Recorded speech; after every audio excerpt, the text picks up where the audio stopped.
সাথে আপনাদের একটু হাইলাইট করে বলি, বাইতুল্লাহ জামে মসজিদের ব্যাপারে আপনাদের অনেকের নেগেটিভ চিন্তা আছে, কিন্তু আজও আমি জোর দিয়ে বলছি, মেম্বারে দাঁড়িয়ে বলছি, শোনো, এই বাইতুল্লাহ জামে মসজিদ থেকে এক নবী মুহাম্মদ সাল্লাল্লাহু আলাইহি ওয়াসাল্লাম ব্যতীত পীরের তরিকা, বুজুর্গের তরিকা, আলেমের তরিকা, এলাকার তরিকা, দেশের তরিকা, খতিবের তরিকা, ইমামের তরিকা, অন্য কারো তরিকা শেখানো হয় না, শুধু নবী মুহাম্মদ সাল্লাল্লাহু আলাইহি ওয়াসাল্লামের তরিকা শেখানো হয়। এখন আপনি গ্রহণ করতে পারেন না কেন? কারণ আপনি জানেন না আসলে সত্যিকারের নবীর তরিকা কোনটা। তাহলে রাসূলের তরিকা আমরা সালাত আদায় করতে রাজি আছি না ইনশাআল্লাহ? আচ্ছা, যদি রাজি থাকি, এখন আমাদের নবী কিভাবে নামাজ পড়ছে এটাও তো আমাদের জানতে হবে, তাই না? তিনি কিভাবে পড়ছেন এটাকে জানতে হবে। নামাজ আমাদের নবী কিভাবে পড়েছেন, ফরজ, ওয়াজিব, সুন্নাত, মুস্তাহাব, আদ্যপান্দ প্রত্যেকটা কথা পাই টু পাই হাদিসের কিতাবে দেওয়া আছে।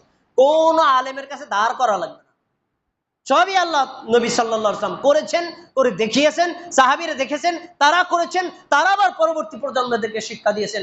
যার ফলে নামাজ এমন একটা ইবাদত, এই ইবাদতের জন্য অন্য কোন ব্যক্তির দ্বারস্থ হওয়া লাগে না। দেখেন, একটা হাদিস আমি আপনার সামনে পেশ করব। আমার সামনে একটা হাদিসের কিতাব আছে, সুনানে আবু দাউদ, কুতুবুস সিত্তার একটা প্রসিদ্ধ হাদিসের কিতাব।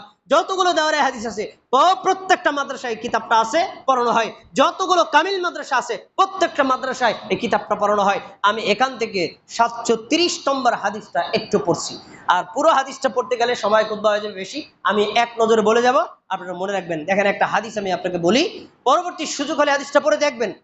ওয়ালা মুহাম্মদ ইবনে আমর, মুহাম্মদ ইবনে আমর রাহিমাহুল্লাহ বলেন, তিনি একজন তাবী। তিনি বলছেন, ক্বালা সামি'তু আবা হুমাইদ আস-সাঈদী রাদিয়াল্লাহু তাআলা আনহু, আমি নিজে আল্লাহর রাসূলের একজন সাহাবী, তার নাম হলো আবু হুমাইদ সাঈদী, তাকে বলতে শুনেছি। তিনি যখন এই কথাটা বলেছেন, ফি আশরাতিন মিন আসহাবি রাসূলিল্লাহি সাল্লাল্লাহু আলাইহি ওয়াসাল্লাম, ওই সময় আল্লাহর রাসূলের 10 জন সাহাবী একই বৈঠকে বসা ছিলেন। 10 জন সাহাবী, আমাদের নবী তখন জীবিত ছিলেন না, তিনি মারা গেছেন। তখন 10 জন সাহাবী উপস্থিত ছিলেন। এই উপস্থিত থাকা মধ্যে তিনি বলছেন, ক্বালা আবু হুমাইদ, তাকে রেখে দেন, দরকার নেই। আবু হুমাইদ রাদিয়াল্লাহু তাআলা আনহু বলছেন, আনা আ'লামুকুম বিসসালাতি রাসূলিল্লাহি সাল্লাল্লাহু আলাইহি ওয়াসাল্লাম। 10 জন সাহাবীদেরকে ইঙ্গিত করে বলছেন, আপনারা শুনেন, আপনারা তো সবাই নবীর সাহাবীরা, নবীর সাথে সালাত আদায় করেছেন, নবীর কাছে ইবাদত করতে দেখেছেন, তার সাথে ছিলেন। তবে শোনেন, আপনাদের 10 জনের চাইতে নবী কিভাবে সালাত আদায় করছেন আমি সবচেয়ে বেশি জানি। 10 জন সাহাবী অবাক হয়ে গেছেন।